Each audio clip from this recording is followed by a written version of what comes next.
then we decided to combine two last sessions of this afternoon.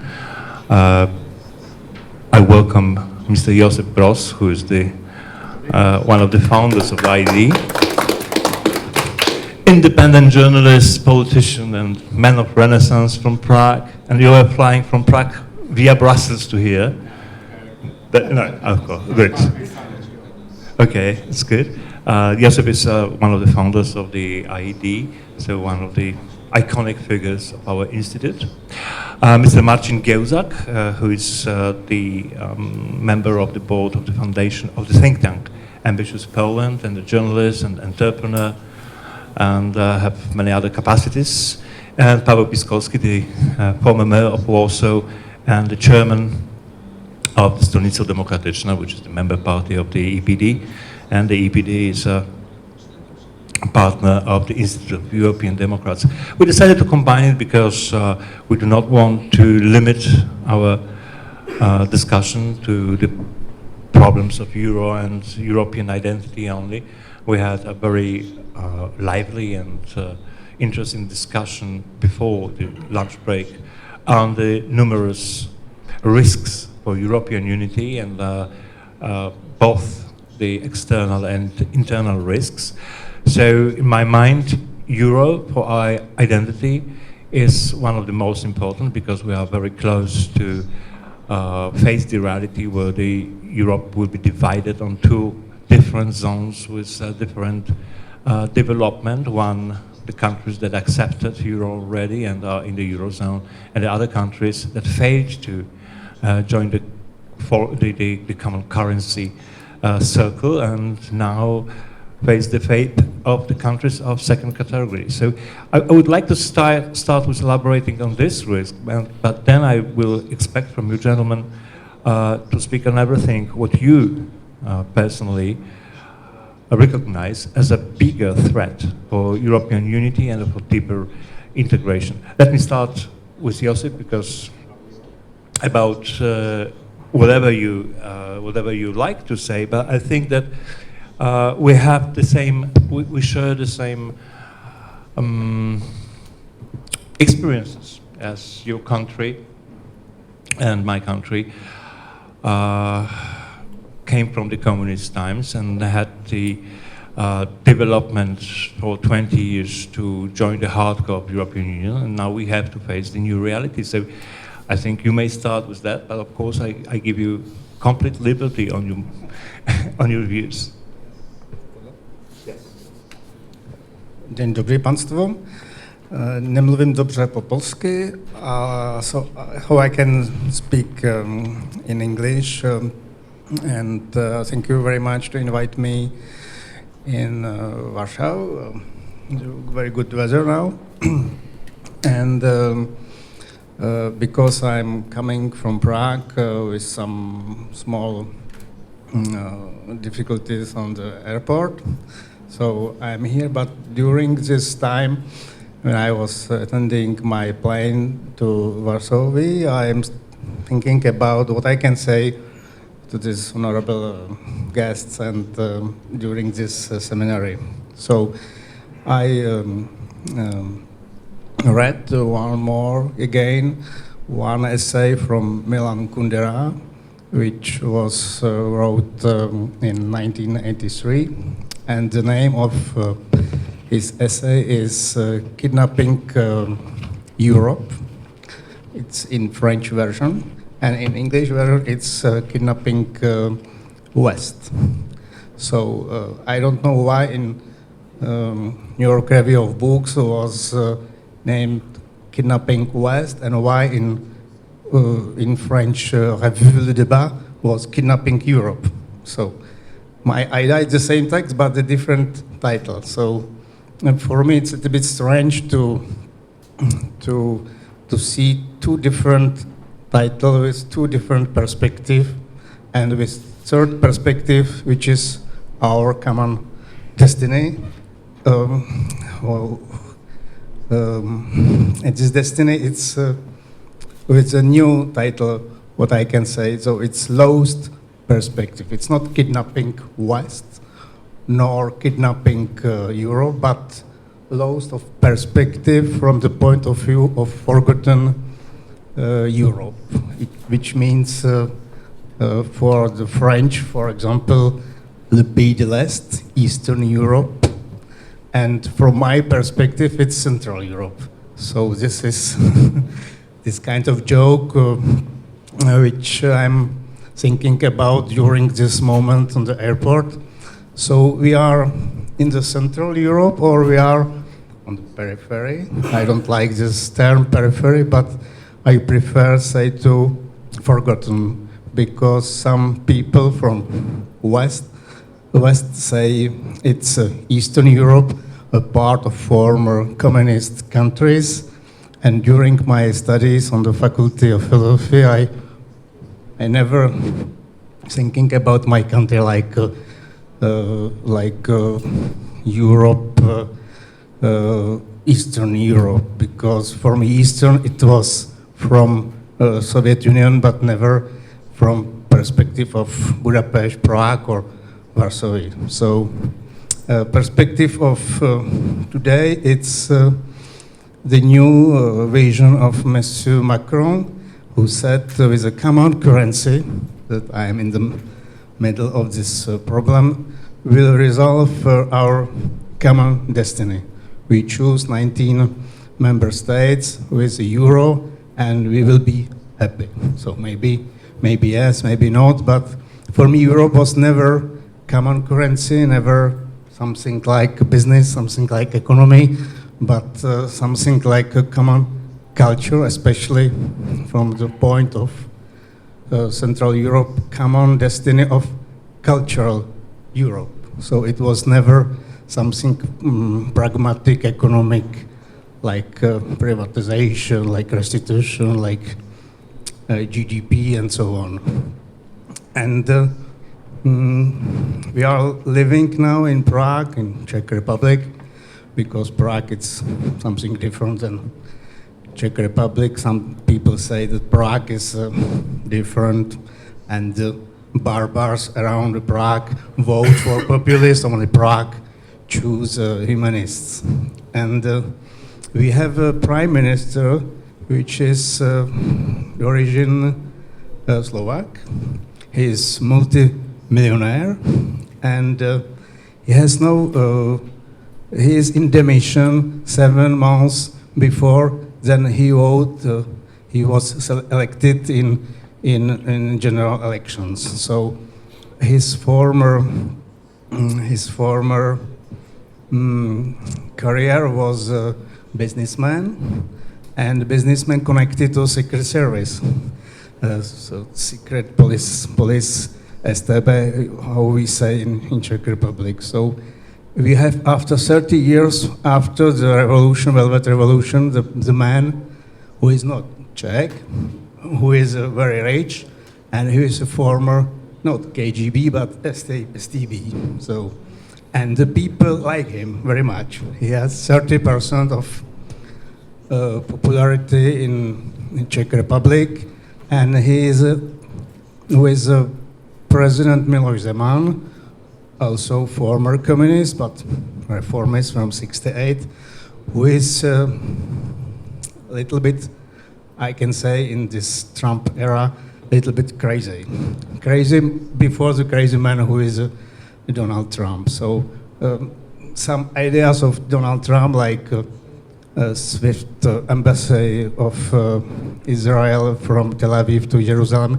Miloš Zeman said this 2 years before, that this is good idea maybe to change some kind of politics. So for my generation, because I was a student in '89, and I participated to some changes on my faculty and during this students' movement, I must say after 30 years that I'm a little bit lost. I am a little bit lost with all of these people who imagine that politics is something different than money, and maybe something different than corruption and connection to the very influent people who want to change something, not for the people, but for the same people like before, if you understand me. So we have a government of former communists with no hidden history, but they are proud to be former communists, and this government is supported directly by the new communist party. So what I can say about perspective now concerning common European currency, or maybe if we can talk something about the conscience and about maybe some vision of, I want to say, maybe moral vision of our common destiny. That's a point where I'm thinking about my new reading of Kundera, Kidnapping Europe.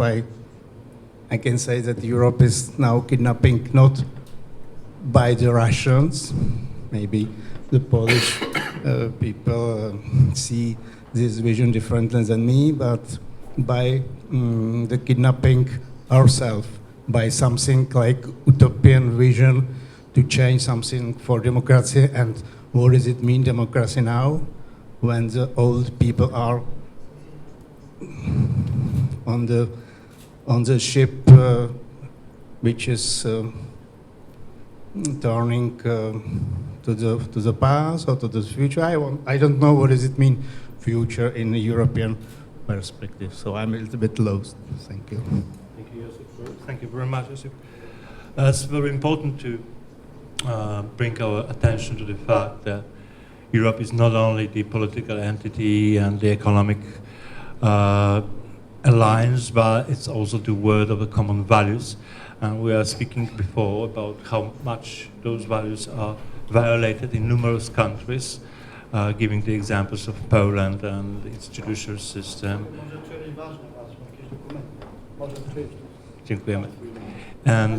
And Hungary and its current development of the situation in Hungary, which tends to be less and less democratic and less open society, less and less democratic country and less open society.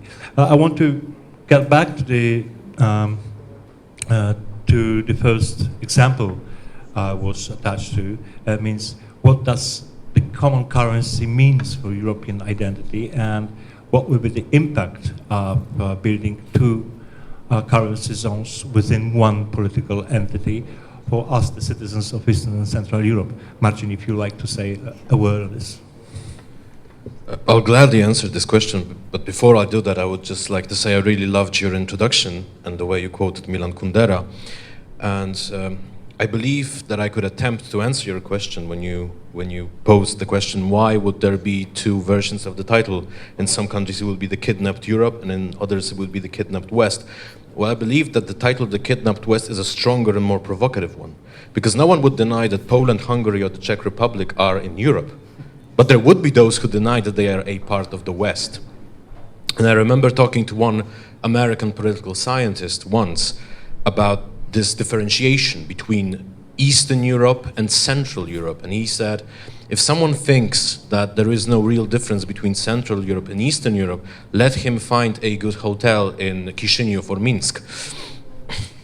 Well, a joke is never a joke if it's not at someone's expense. But upon preparing for this meeting, I decided that I have some reading to do to catch up, because I am not an economist. I don't know much about economic theory. I'm a businessman, and these are very two distinct things. Businessmen normally know nothing about the economy. And really, if you ever hear a businessman running for, and the opposite. If you ever see a businessman running for office and saying, I'm going to run this country like a business, you run for your life. I mean, this is going to be a complete mess, as I think we've seen demonstrated here and on the other side of the pond. But during the reading that I've done, I've read an old interview with Jacques Delors. It was really inspirational. The interviewer had introduced him as the father of the euro, and Delors interrupted him and said, I'm not the father of this euro. I see that the translator's catching up. And it's quite interesting because one of the things that I read later on was a book called Europe's Orphan. It was a book about the euro. It was written by a Financial Times journalist, Martin Sandbu, in which he had claimed that the problem is not the euro itself. The problem is the way that the euro is being managed and handled by the politicians. That's why he called it Europe's orphan, because no one really feels in command of the euro. No one really feels like it is his responsibility to manage it. And his argument was that we lack true leadership when it comes to the euro. And that has brought me back to something which was written many, many years ago in 1971. The Cambridge economist Nicholas Kaldor, who happens to be a Hungarian-British economist, which I think is, Hungary and Britain are two great examples of what's going wrong in Europe. So Nicholas Kaldor wrote this article in the New Statesman in 1971, in which he had said that, the title of the article, incidentally, was The Consequences of Full Economic and Monetary Union. And in this article, he had written that it is dangerous to believe that a monetary and economic union can precede a political union. And then he went on to say that it will not promote a political union, it'll prevent it in the long run. What he had proposed for the European states back then was to establish a community government and a community parliament which would take responsibility for the managing of expenditure and which would also collect taxes at uniform rates throughout the community, and that would also take the responsibility for subsidizing the poorer regions by the wealthier regions. And he had claimed that without such a political union, any sort of economic union and monetary union would be doomed to failure. And I believe that this is precisely what we had done in Europe. Namely, at one point in history, European leadership has decided that they can change the drachma and the lira into the Deutsche Mark. And that somehow it would work. That in the long run we would sort of improvise our way into prosperity. And that has failed. Why has that failed? Why would I say that the euro has failed in that fashion? Well, first of all, one of the goals of introducing a common currency was to create a common area of prosperity. The big idea was that we will have a community of free and equal nations. Well, what we have now, I would submit, is a community of hierarchically structured nations. There we have Greece at the bottom, we have Portugal, Italy, Spain, lovingly called by the acronym PIGS. Then we have the Nordic countries, a bit higher, then we have France, and at the top of the food chain we have Germany. This is not what the European idea was. Another thing was that we should have less hostility between governments. Well, we have more hostility now. I mean, look towards Rome if you want to see hostility between partners within Europe. We also have more hostility between peoples. Look what the Germans are talking about the Greeks. Look what the Greeks are talking about the Germans. There hasn't been 30 years ago that sort of aggressiveness in the political discourse. And finally, we have less equality between nations. So what would be the way forward? In my judgment, there are three things that Europe can do. The first one would be to dismantle the Eurozone altogether. And the quick way to do that is Germany leaving. But that would be a catastrophe for everyone, so that's not something that I would recommend. The second solution would be to cut the Eurozone in half. So if you take the map of Europe, you just cut it along the line of the Alps. The countries to the north stay in the Eurozone, the countries to the south do not, and perhaps some of the aspiring Eurozone members in the east one day will join. But that is also not feasible politically. So there's the third option, the one that Kaldor had advocated 50 years ago. And that is a deeper political union. And you can achieve that at first through economic means, like Eurobonds, like the common debt, so that the debt that the European nations owe would be a common debt. Incidentally, that is what happened in the United States right after the revolution. It was decided by the Congress that we have one debt, And that meant that Virginia would pay the debts of smaller countries because Virginia was the biggest and the wealthiest. Our Virginia happens to be Germany. And finally, we would reach a point where there would be a European Parliament with real powers and a European finance minister and perhaps a European government. It is either that or one of the solutions that I've mentioned before. Thank you. Thank you very much, Marcin. It was very inspiring, and I think this will take reflection in the further debate. I want to refer to Paweł with another question, because for the first time in the history, and I'm speaking to the very well experienced European parliamentarian from the past, so for the first time in European history, the nations are not joining the Union, but leaving the Union. I want to speak about Brexit and your reflection on what will be the impact of Brexit on our future, and finally, will ever Brexit will be finalized? Thank you very much. I would like to ask for permission to speak in Polish. Excuse me, Flaminia, I know perfectly well that it helps to speak in English, but I suppose that's an enormous advantage to be at home and use our own language. Wydaje mi się, drogi Andrzeju i szanowni państwo, że oczywiście odpowiadając na twoje bardzo ciekawe pytanie, należy zacząć od krótkiej refleksji, co się dzieje. W ogóle z jakim zjawiskiem my mamy w tej chwili w Europie do czynienia. To jest zjawisko, które ma swoje precedensy w historii, a powiedziałbym, że jest ono związane z wymianą pokoleń i z nowym doświadczeniem, nową potrzebą pokoleń, które już w historii nowożytnej Europy zdarzało się.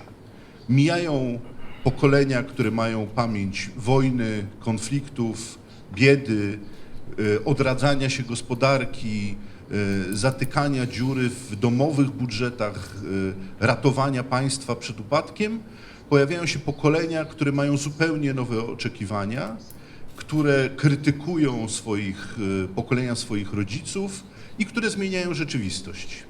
Łatwo wspomnieć, że z taką pierwszą powojenną zmianą mieliśmy do czynienia w latach 60. 68 rok był, powiedziałbym, kluczowym wydarzeniem, symbolicznym wydarzeniem tego okresu, ale jakże inne było pokolenie 68 roku niż pokolenie 45 roku w Europie.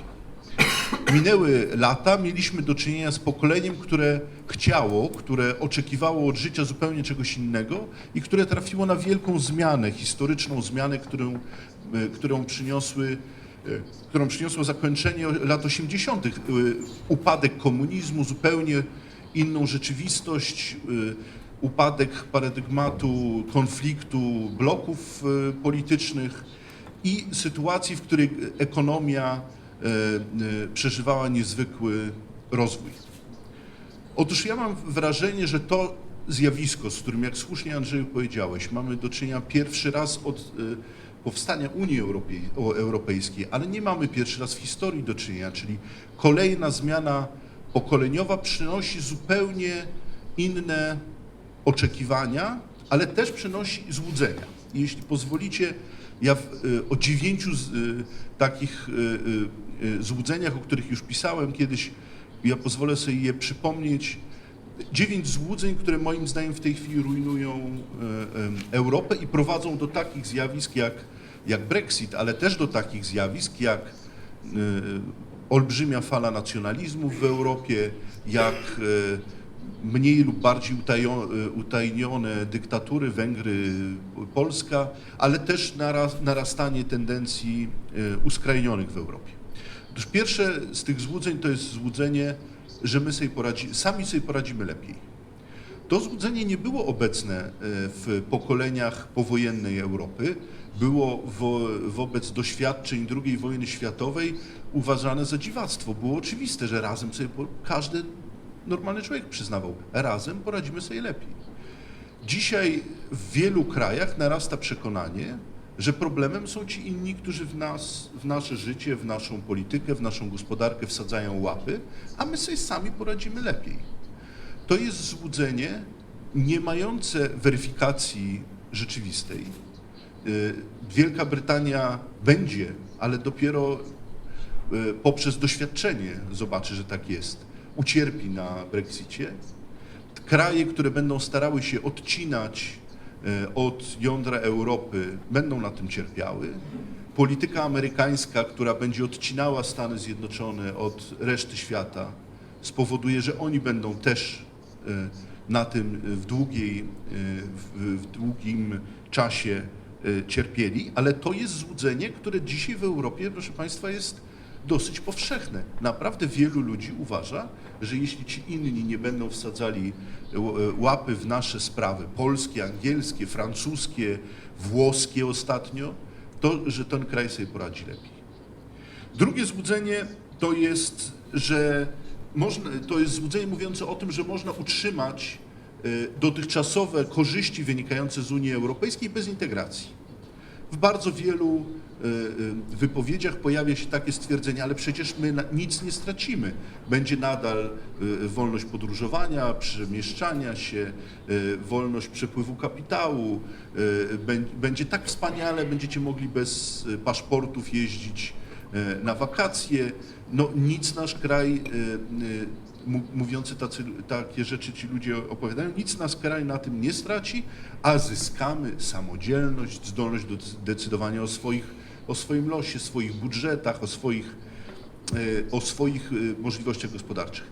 Otóż to jest złudzenie, które również zostanie drastycznie zweryfikowane przez rzeczywistość, ale dzisiaj w dyskursie publicznym nie trafiają po prostu do wielu społeczeństw. To już nie są jednostki, to nie są nacjonalistyczni liderzy w niektórych krajach europejskich, ale do wielu społeczeństw nie trafiają argumenty, że nie da się za nic nie wnosząc, nic nie poświęcając ze swojej strony, utrzymać tych wszystkich korzyści, które przez ostatnie dziesiątki lat przyniosła Unia Europie, a nam przyniosła od 2004 roku. Trzecie złudzenie to złudzenie mówiące, że zamknięcie jest odpowiedzią. To znaczy, jeśli my nie będziemy otwierać się na obcych przybyszów, nie będziemy musieli im płacić naszych emerytur, bo przecież to my je wypracowaliśmy, jeśli my nie będziemy musieli płacić za życie ich rodzin, to wszystko się świetnie potoczy, bo przecież zmniejszymy wydatki. Jest bardzo trudno w dzisiejszym dyskursie publicznym powtarzać oczywiste rzeczy, wielokrotnie zweryfikowane teoretycznie, ale też do weryfikacji praktycznej będzie się trzeba uciec, a ta weryfikacja będzie bolała, że w dzisiejszej sytuacji demograficznej krajów europejskich nie sposób mówić o zamkniętym społeczeństwie. Żadne z europejskich krajów, używając oczywiście skrótu kraj europejski, uznając kraj Unii Europejskiej, ale też rozszerzając to łącznie z Rosją, żaden z tych krajów nie ma na plusie przyrostu naturalnego. To są, jeśli występują przyrosty naturalne w statystykach poszczególnych krajów, to one są w ramach mniejszości. To jest korygowane tym współczynnikiem, które nadają mniejszości przybyłe do tych krajów, już czasami asymilowane, czasami nie asymilujące się. Społeczeństwa europejskie są społeczeństwami starzejącymi się, potrzebującymi nowych ludzi i jednocześnie społeczeństwami, które w większości tak podniosły swoje oczekiwania socjalne, że nie chcą już wykonywać niektórych zawodów, w których w Europie zaczynają się deficyty, które wymagają otwarcia się tych krajów, na co, jak mówię, w coraz mniejszym stopniu jest gotowość tych społeczeństw. Piąte złudzenie to złudzenie, które bym skrócił do takich słów. Otóż wielu wydaje się, że koszty demokracji są większe niż korzyści z tej demokracji. To jest złudzenie również niezwykle niepokojące, bo było to złudzenie towarzyszące latom 20. i 30. XX wieku.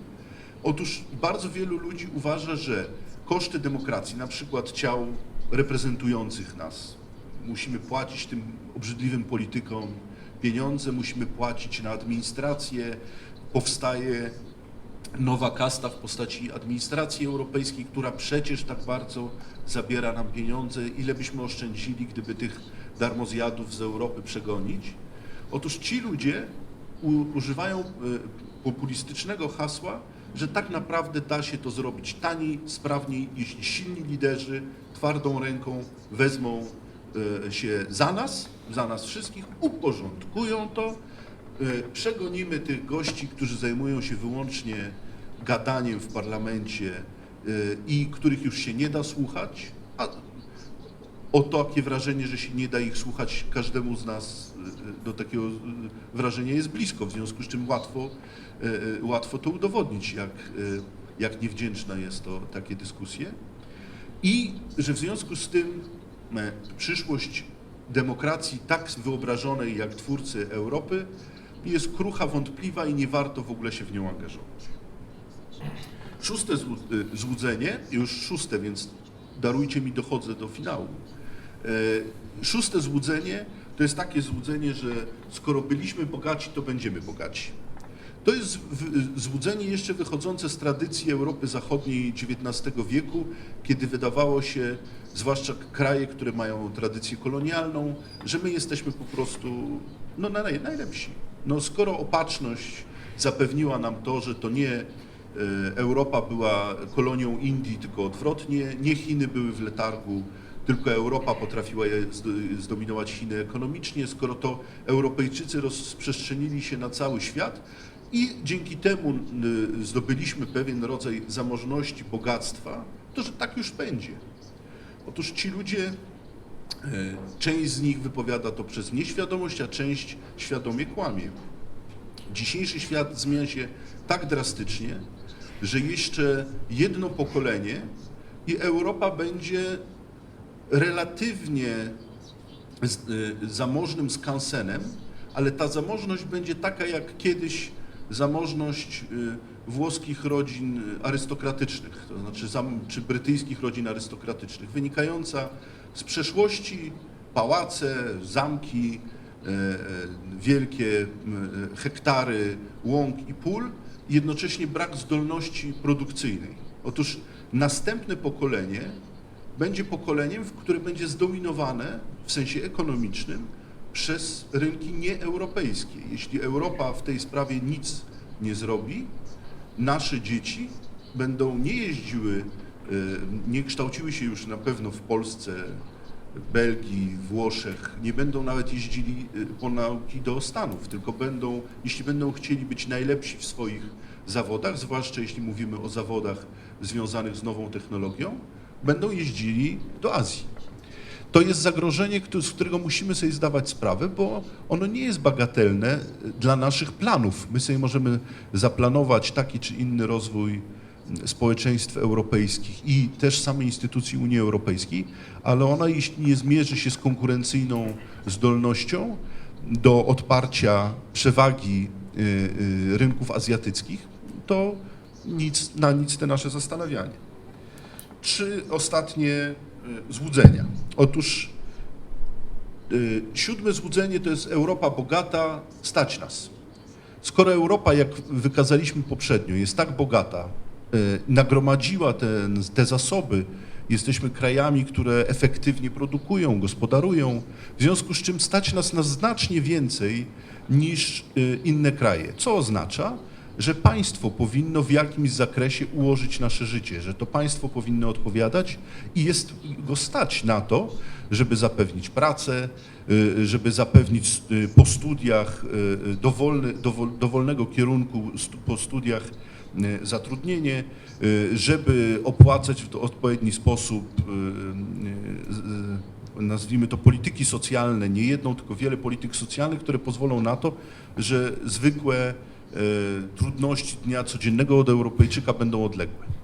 To jest złudzenie, które jest dosyć powszechne i widać to po ruchach populistycznych dzisiaj w Europie, gdzie propozycja, aby państwo przejęło na siebie na przykład indywidualne długi, albo że państwo może w dowolny sposób zadłużać się, bo i tak skądś znajdą się kiedyś pieniądze, nie tylko legły u podstaw takich kryzysów jak grecki i takich trudności gospodarczych jak w Hiszpanii czy w Portugalii, ale też jest bardzo trwale zakotwiczone, może mniej w Polsce, chociaż w Polsce też zaczyna się to zjawisko pojawiać, ale jest bardzo trwale zakotwiczone w wielu krajach i to nie tylko południowej części kontynentu, ale też północnej części kontynentu. Skoro nas stać, to państwo powinno sobie pozwolić na to.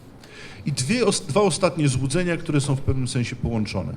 Pierwsze złudzenie, że wygasły, skoro my żyjemy w takim dobrych relacjach, my Europejczycy, rozmawiamy ze sobą, nawzajem uczymy się na swoich uniwersytetach, współpracujemy ze sobą, to oznacza, że dawne animozje już zniknęły, że nie ma powrotu do animozji między krajami, państwami, takie, które widzieliśmy w XX wieku. Otóż moim zdaniem jest to złudzenie. Nowe pokolenie może przynieść nowe zagrożenia. Nowe nacjonalizmy, które w Europie się pojawiają, mogą przynieść konflikty wewnątrz Europy, bądź też konflikty nawet wewnątrz krajów związane z separatyzmami albo z konfliktami wewnętrznymi, od których Europa po powstaniu Unii Europejskiej była wolna. Ostatnie złudzenie to jest złudzenie, że nie ma zagrożenia zewnętrznego. W Polsce to złudzenie w najmniejszym stopniu występuje i też przecież dzisiejsza konferencja w istotnej części była temu poświęcona, że takie zagrożenie jest Europie cały czas dane. Ale na zachodzie Europy to złudzenie przy wielu dyskusjach, też dyskusjach publicznych nadal jest obecne. Nie ma zagrożenia zewnętrznego, czym my się boimy. To, że jest jakiś konflikt na dalekiej Ukrainie, że jakieś jedno czy drugie miasto jest odbijane raz przez jednych i drugich, to, że tam zginęło 15 000 ludzi, no to z tego to jest daleko od nas, to nie ma wpływu na nasze życie. Otóż to złudzenie również osłabia wolę, która była obecna w pokoleniach tworzących Unię Europejską, wolę przetrwania struktur. I teraz ostatnie słowo odnosząc się do pytania Andrzeja dotyczącego tego, co po Brexicie, co związane jest z Brexitem. Otóż ja chciałbym powiedzieć, że jeśli my bardzo szybko, i tu mówiąc my, waham się przy tym słowie, dlatego że chciałbym mówić my, demokratycznie wybrany polski rząd, który jest uczestnikiem tego procesu. My jesteśmy w sytuacji wyjątkowo dyskomfortowej, ponieważ siedzący tu ludzie mówią o nas my, bo się czujemy Europejczykami, uczestnikami tego procesu, ale już o polskim rządzie nie możemy powiedzieć my. I polski rząd jest elementem destrukcji tego procesu, a nie konstrukcji tego nowego rozwiązania. Otóż jeśli my szybko nie znajdziemy rozwiązania do przodu, które będzie również konsumowało tę obawę krajów zachodnich, że jeśli pozostanie bez zmiany, czyli jakby taka szeroka Unia, którą Polska i Węgry będzie mogła cały czas opóźniać, to my, chcący iść do przodu Europejczycy, nie będziemy w stanie sobie z tym poradzić. Otóż jeśli my nie wypracujemy rozwiązania, które szybko na to odpowie, to jestem pesymistą, dlatego że tak na tyle w moim przekonaniu wymieniło się pokolenie, na tyle zmienił się sposób rozumowania młodych, w szczególności Europejczyków, że to, co dla nas było oczywiste i pokoleń tworzących Unię Europejską było oczywiste, że nie ma po prostu innej możliwości. Trzeba się integrować, trzeba wspólnie tworzyć rozwiązania, trzeba wspólnie opierać się rynkom zewnętrznym. Otóż te złudzenia, o których mówiłem, są dzisiaj powszechnie obecne i prowadzą do tego, że ruchy odśrodkowe w Unii Europejskiej będą narastać aż do momentu, w którym, mam nadzieję, jak najmniej tragicznie zostanie to zweryfikowane przez rzeczywistość, to znaczy w których nie zaczną się problemy gospodarcze, bądź istotne konflikty zbrojne, bądź jakieś inne problemy demograficzne, problemy socjalne. Stąd wydaje mi się, że zarówno od polityków europejskich, mówię o liderach dzisiejszej Europy, z Francji, Niemiec, Włoch, no i z Włochami również trzeba się zawahać. Mówię o rządzie oczywiście włoskim, ale też w szczególnej uwadze od liderów opozycji w tych krajach, takich jak Polska czy Węgry, które jak najszybciej muszą wrócić do tej rodziny rozmawiających o Europie, będzie zależało, czy ten proces jesteśmy w stanie powstrzymać, bo ani jednego włosa z głowy nie dałbym sobie urwać za to, że ten proces w jakikolwiek sposób sam się zatrzyma. On się nie zatrzyma. To jest tak głęboka zmiana mentalności, sposobu myślenia, oczekiwań od struktur zewnętrznych państwa i Unii Europejskiej, że ten proces będzie tylko nasze problemy, nas, Europejczyków, pogłębiał. To bardzo mało optymistyczne, wiem, ale wydaje się, że lepiej taką diagnozę postawić i starać się na nią jakoś odpowiedzieć. Dziękuję bardzo. Dziękuję bardzo. More optimistic than I expected. Truly speaking. Even more optimistic because we talk too much to each other, so exactly. we know what we Yes, we know what to really think, and we keep it for ourselves. I'm not. I cannot imagine myself how Hungary may come back to the family of democratic nations. The structures of the open society are completely destroyed there. You can't see any serious opposition. All the media and all the tools of social action are in the hands of one party and one man, barely. And the level of nationalism is something that we didn't even expect to see in Poland, which is a fairly nationalistic country. Poland is a problem now, because it would take generation to recover from what the current government built here, and to repair all those harms made to the judiciary system, the political system, media, and finally to the civic society. And Hungary is even worse. If we discuss the illusions and disillusions of Europeans, I always have in the back of my mind what Isaiah Berlin wrote some 50 years ago, saying that the biggest illusion of the current societies is the belief that we can build ideal political system.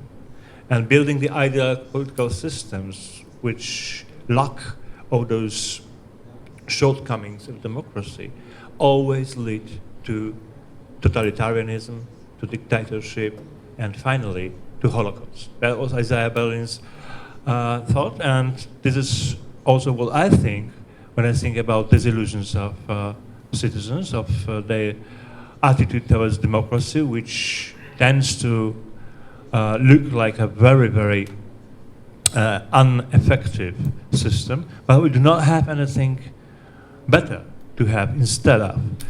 But to be completely honest towards ourselves, one must say that we have to have a power to convince our Euro citizens that there is no better form of governance than democracy. How can we do that? What are the tools to convince people that this anti-democratic and anti-intellectual revolution that we live in the heart of now is not the best way of repairing our lives? Nobel Prize question. Thank you very much. So the Nobel comes to Josef. Try your best.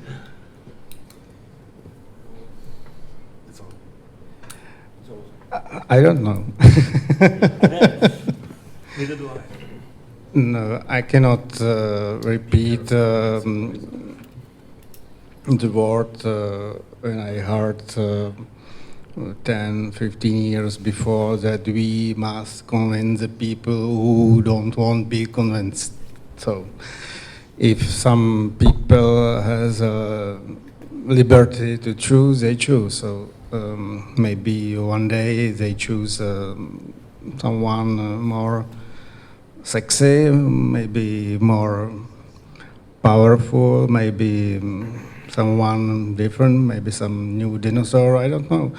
So when I'm talking with a driver on taxi, because last time I saw on the TV that Mr. President is in hospital, I repeat this question in the taxi, how is it with Mr. President? And taxi driver said me, it's maybe the question, what do you say? He say, he's in hospital, but he's completely crazy before that. So maybe we have some people who are crazy because this is the power. I don't know, maybe some changes, this paradoxical moment, some changes we are living now with Trump, with Brexit, with refugees can change something on the way that we don't see even more, because we are not the magician, how we say in French, magicians, yes. We have no this future before us, because some how said Napoleon, I suppose we have some battle, but before the battle we don't see the victory and the result of this battle. We are the battle that before we won or we lose. So our new battle are the battle we don't know which kind of battle we will be confronted. So it's a question for some maybe department of logic, or maybe logistics, maybe for some military people, what they prepare in Syria, in Yemen, what it's about the immigration crisis, because in Czech Republic we have plenty refugees, 12 maybe, and everyone is against the refugees, so it's difficult to say. And one American who is living in Prague said me, maybe Trump is a good solution, because after Trump it could be maybe something better, you know. So we lose some illusion, but we don't lose everything, not yet. We have something, but we can lose when we see the refugees, which has some pensions from the government, from the European funds. They live with this, and these 25 years we were like losers from Europe, this part of Central Europe, which was named Eastern Europe. And now are coming some new people, less poor than we, but in some moment they have some hope to the future. Maybe we lose the most important thing is the hope. And when we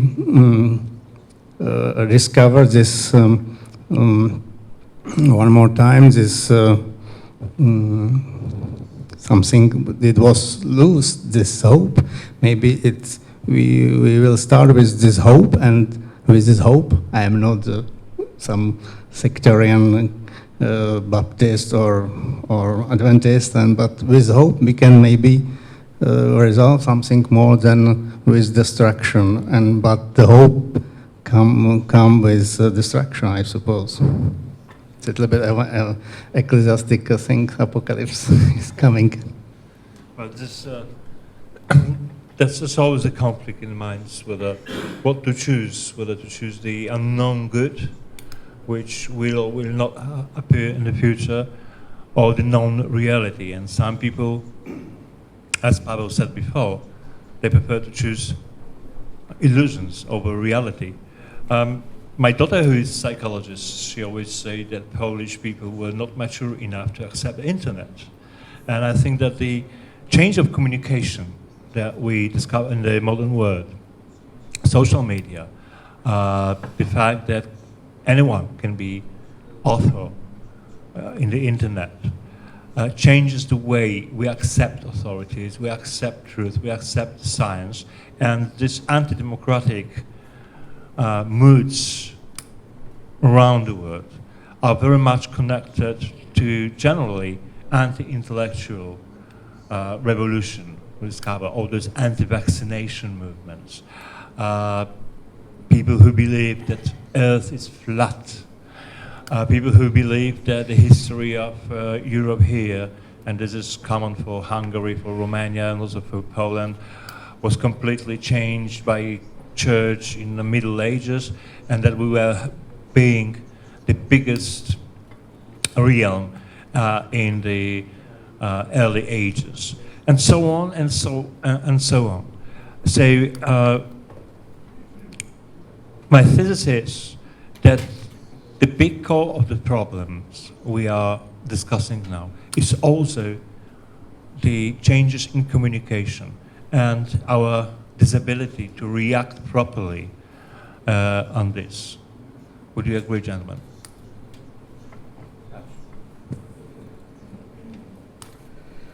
Well, it is said of democracy that it gives equal votes to unequal minds. Yes. And the internet does that tenfold. The rise of radicalism, be it right-wing radicalism, Islamic radicalism, and so on and so forth, was propelled by the fact that people who thought that they were far-out crackpots and that they were alone in their views have actually found through the internet quite a lot of people who think the same. I don't think that Trump would have been possible without Twitter. Just as Hitler wouldn't be possible without the radio. So yes, technology and communications does change the reality of the situation, but one of the things I think we shouldn't fool ourselves about is defining things like democracy or open society. The problem in Poland or Hungary, in my judgment, is not deficit of democracy. Those are governments that do have democratic legitimacy. One of the mistakes that I think opposition parties have made in those countries is to deny them legitimacy and claim that there is some sort of a super electoral way of determining who ought and ought not to govern. And when you deny a government that was legally elected legitimacy, its voters, its electorate will react with rage. And in Poland, as it happens, every single party denies every other party's right to govern. The same thing happened when the previous government, when the Civic Platform was in power. It was the Law and Justice politicians. They said that they won by mistake or by accident, or that they are not really Poles and therefore cannot be eligible to stand for elections. It happens every single time someone. When it was the post-communist parties, the same argument applied. As post-communists, they should not take part in the public sphere. So this way of delegitimizing your opponents is, I think, a mistake, and that mistake shouldn't be made by the liberal side of the Great Divide. The second illusion is that democracy will function no matter what, because there is a sort of liberal elite. There is a sort of class of people, the bien-pensants, who will step in when the people go too far to the left or too far to the right, and they will sort of modulate and moderate the direction. Well, that has failed miserably. It was Friedrich Nietzsche that once said that democratic institutions appear to be very useful and very boring. And that, I think, was the failure of, there was a failure of imagination on the part of people like Hillary Clinton, on the part of all European parties and all European elites. There wasn't an engaging vision presented to people. When you hear "Make America Great Again," it sounds good. When you hear "I'm with her," that must be the worst political slogan I have ever heard. It doesn't stand for anything. Even Obama's change stood for something, stood for change, stood for hope. There was ambition in that policy. So for me right now in Europe, we basically have two politicians that will be remembered by history. In history books, 50 years' time, only two politicians will be mentioned. It will be Emmanuel Macron, it will be Viktor Orban. Because they have a vision. They have proposed a grand vision of what a nation state can be in the 21st century. And my own vision is closer to the one that Macron has presented. But don't think that the rest of the politicians who govern countries these days and that have no vision at all can pose a threat to the ethno-nationalist vision that right now took sway in much of Europe and in America. And the second thing is open society. Well, perhaps societies aren't that good at being open. I mean, that's a relatively new experiment that we are trying to undertake here. One of the things that constitutes a society is a belief that there is an us, and that is our society, and there is a them.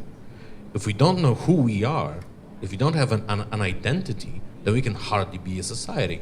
We're just a group of people living on one territory. And if you bring in new people, nothing changes because it's just more people inhabiting a territory. So the thing for me would be to answer to this need that people have, not just the people of Poland or the people of Hungary, but also the people of France, the people of the Netherlands, the people of Italy, that they do have an identity, that they do have a need for this identity to be recognized, and to engage in a meaningful exchange, in a meaningful dialogue with them. I mean, we are all too happy in Europe to be dodging bullets. In the second most important country on our continent, a political party which is the direct descendant, which has inherited the tradition of the Vichy regime, which was basically a fascist country, is second place in the presidential elections. We have far-right parties in Germany right now in parliament. We have far-right parties in Hungary, in Belgium, in Greece, and champagne battle corks explode because they happen to be second.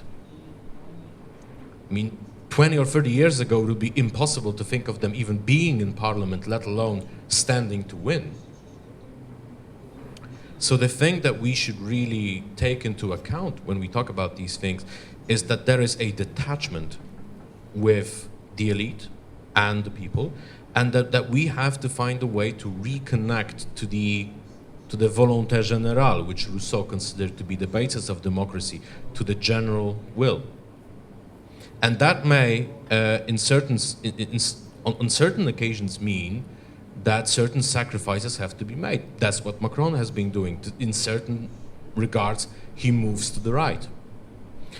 One last thing that I would like to say, and I think it might be the great paradox of this discussion, that when there is political expediency and there's idealism, and we don't really know who will sacrifice idealism for political expediency first.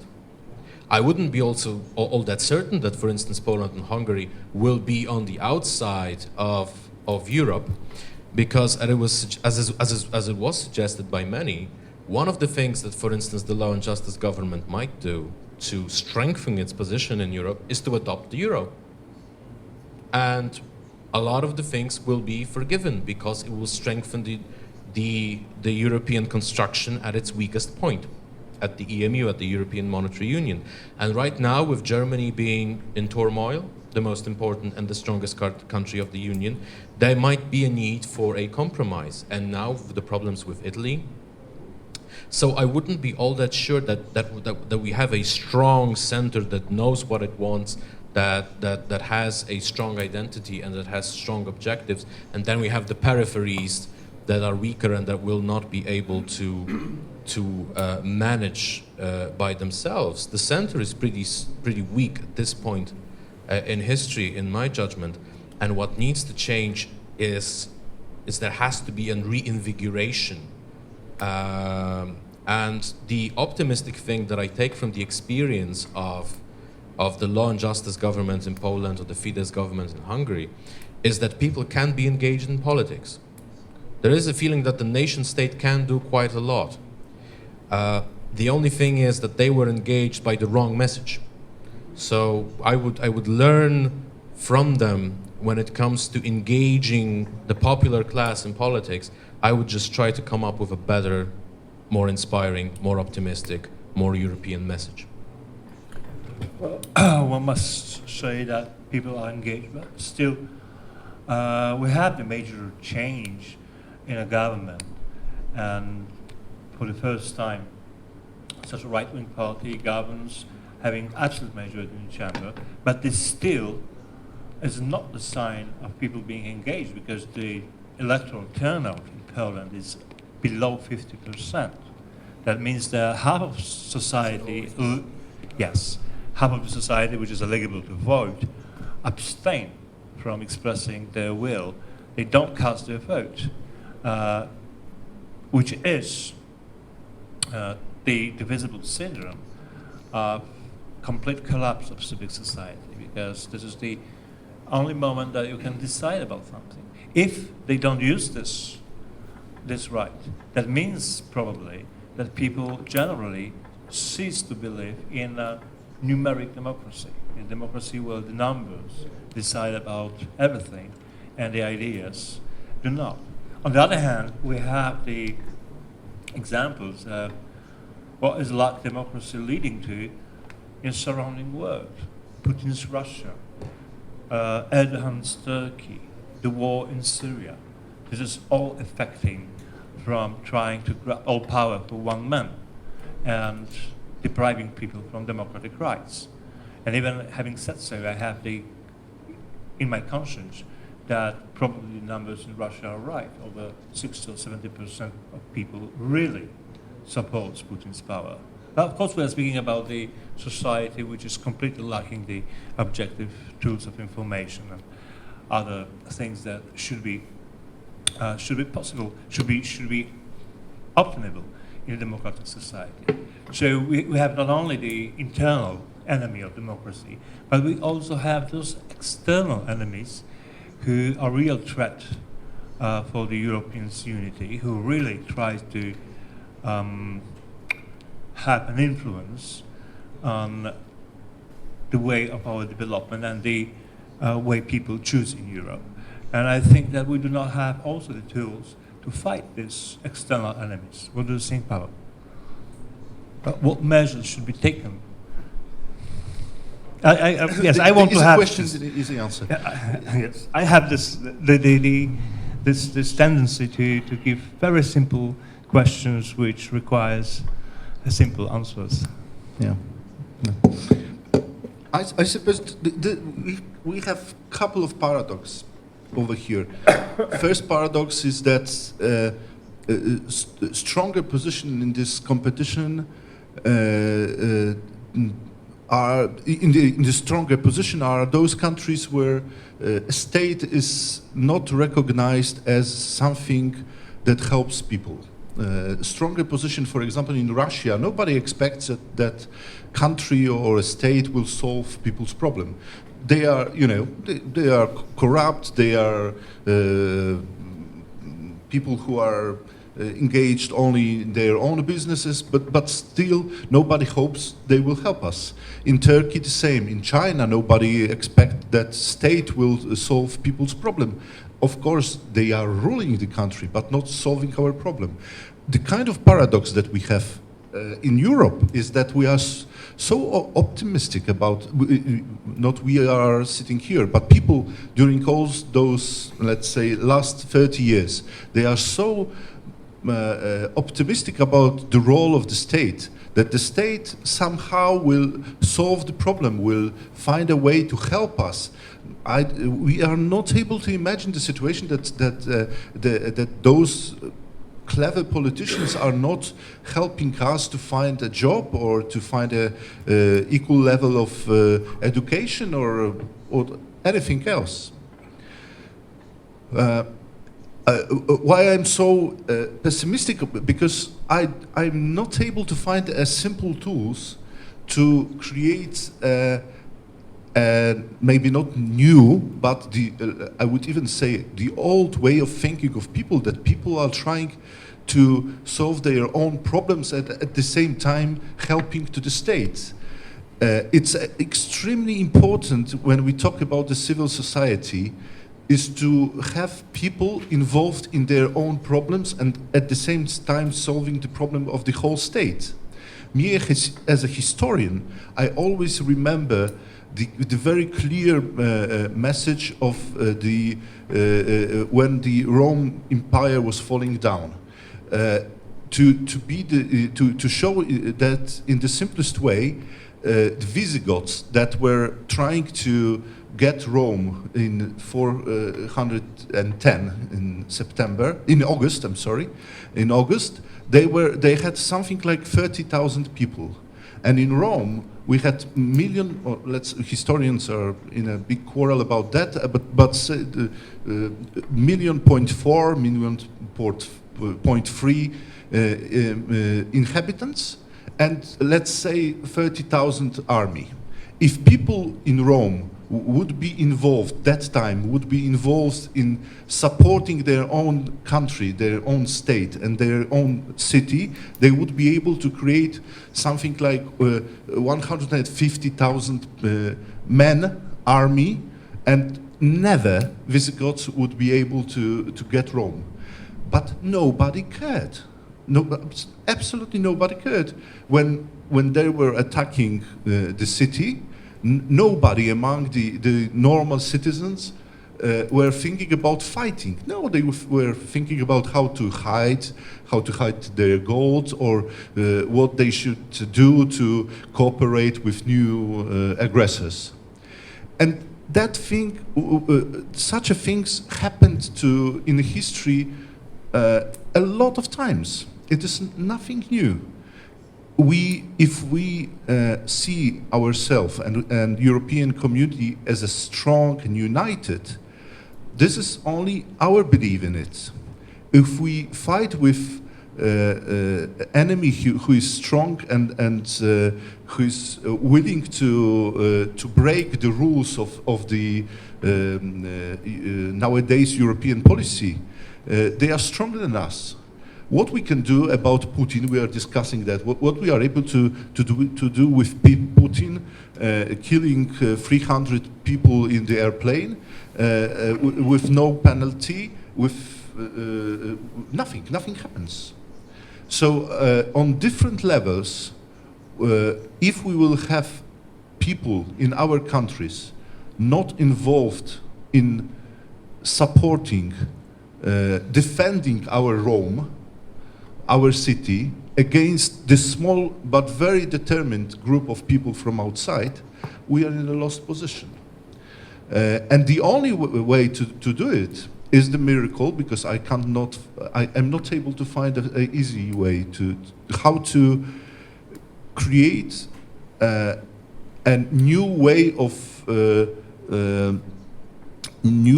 uniting and implementing those different groups of people in the whole society. I suppose it's really a huge. It should be a huge aim for nowadays politicians in Europe, how to find a way not be in a position that we politicians are somewhere over the society, and the society thinks, let's you politicians solve our problems, and we are not trying to use our finger to help you. This is, I suppose, the most dangerous thing that we are facing right now. Right, so again, it's not very optimistic. I'm sorry.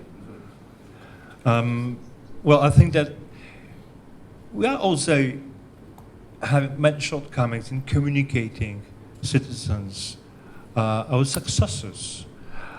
Most people in Europe regard terrorism as a biggest threat. What happened to terrorism, really? When did you hear about last successful terrorist attack in Europe? This does not mean that these former Daesh networks disappeared, that the people who are willing to radically express their views, their religious and political views, extinct. This is a measure of our success, that we were able, as Europe, successfully stop the wave of terrorism. Of course, I do not predict that nothing will happen in the future, because it's always a threat that something could happen. But we know from other sources that there were many successful actions of French, Belgian, German police against the planned attacks. And no serious attacks happened in many months. And even if something will happen in the future, this will not be a jeopardy for entire security of Europe. This is what I deeply believe. And we're able to get rid of Islamic State, because the victory over Daesh was the common effort of American and European forces, and of course Kurdish forces in northern Syria, and also the measures taken here in Europe. And we do not communicate it in any form. We do not let our people believe that Europe is also the safest place to live. And not only the richest, but the safest. And maybe the safest place in future, even if we face the crisis with refugees. This crisis occurred not to be a major jeopardy for the safety of this continent. But we do not communicate it. Our enemies communicate opposite, and even if they are far from truth, they get success, because some people tend to believe in very simple communication instead of exploring the truth. But this is also the failure of Europe, which is able to engage a lot of money, a lot of tools, technology in its political message. But Europe doesn't do it effectively. That's one of the major problems. And I think as we are coming to an end of the discussion, because some of our guests are already in a hurry for their planes, I would just end with one very open question, and I will ask you all for a very brief answer. What is the core of European identity? Does any core of European identity exist which may be treated as common for all citizens of Europe? I must say that European identity is not only one. It's plenty identities. If I'm Czech, I'm European too. I'm in some part of the world, maybe in Algeria, because one day I saw about to go to Algeria, but it was just before the coup d'etat. And I don't know if in this moment, 1992, if I start to live in Algeria, if I am against the terrorists or against the army. So if I'm against army, I'm terrorist, and terrorists are from army too. It's a very difficult question about the terrorism, because it's some kind of answer and information about the Daesh. I was never connected with someone from Daesh, so I don't know who is this man Daesh. So someone met some people, a woman from Daesh, not me. But I remember very well when I was in Bourgogne, I met some people from Maghreb, and maybe one day some of these people were from Al-Qaeda movement. I don't know, because for some people terrorism is the answer of the poor people. So I must say it's not so evident, and terrorism it's only the threat. It's maybe the answer. I'm a little provocative. If you meet a person from Iraq, it's a bigger chance that he or she is connected to terrorist network, of course, but it's much bigger chance that he or she will be sooner or later the victim of terrorism. Much more chance than any of us. Sorry. The core European value. Yeah. Well, La Dolce Vita. No, I'm kidding. I would say the marriage of freedom and equality. Europe is living proof to the fact that freedom and inequality are not opposites. That you actually have to be, the freedom exists only among equals. If you're not equal, someone will dominate someone else, inevitably. And there are places in the world where they have a lot of equality, and there are some places when they have a lot of freedom, but nowhere else in the world than here in Europe do we have that much of freedom and equality together. And that is, I think, our main contribution, and I hope more countries will copy us in that regard. Thank you, Marcin. I think you just pop up with electoral agenda for the European Democratic Party for the next European elections. Freedom and equality. Paweł? I can completely agree with that. I suppose that if we discuss that on the level of values, these are those two the core ones. If we discuss about European tradition and identity, we should add also that in most of European countries at the same and nearly the same time in history happened the same things. If you look at different continents, different traditions, India, China, Africa, their traditions are completely different. So I would add to the identity of the European that we are living in the tradition of common understanding and those events that happened in the history. So Europeans are at the same time able to be a part of tradition of French Revolution, at the same time part of the tradition of the tragedy of the wars in Europe, and the tradition of what you very wisely said, that this is a tradition of the combining of liberty, equality, and also ability to. If you look at the freedom, this is also a freedom in economy, which is also important and different from the countries outside of Europe. Thank you. There's very few things that one can add to what was said here, because the only one thing I would say is that we proved that peace is possible. We are the safest area in the world, and the only part of European history that lives in peace for 70 years. That never happened in history before. So I would add peace to liberty and equality. And thank you very much, gentlemen. Thank you very much, all of you who survived. And sorry that the audience was so limited, but I think the discussion was very fruitful and interesting. Sorry for moderator. There could be somebody better in this, but I was the one who agreed. And so I think that you are satisfied with this afternoon. I also want to say that Matthew's presentation will be translated into Polish and sent to all of you via email. And have a wonderful afternoon and the rest of the day.